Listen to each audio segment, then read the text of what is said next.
Abbiamo le denominazioni d'origine che sono già tutelate di suo perché sono certificate da enti terzi e che verificano la qualità e la tracciabilità del prodotto, quindi l'olio tunisino per noi è un settore che non ci tocca perché è completamente un'altra fascia di consumatore e di mercato. Direi che comunque per il Made in Italy è fondamentale che noi facciamo un sistema e che non accadano queste cose perché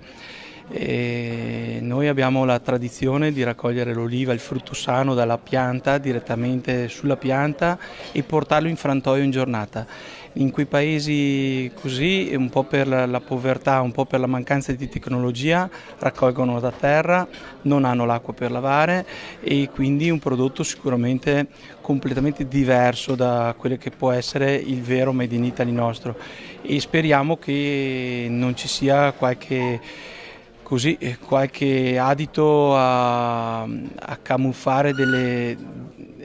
entrate di questi prodotti per poi andare a coprirli nei mercati, soprattutto esteri, perché qua in Italia questo prodotto si sente, nessuno lo vuole, ma all'estero magari con un brand pseudo italiano potrebbe anche portare via qualche quota di mercato. Non di certo al mercato veronese e ai veronesi perché sanno apprezzare in maniera notevole quello che è il nostro prodotto. Distinguono da una vallata all'altra se di Sant'Ambrogio o di la Val Pantina o di Mezzane.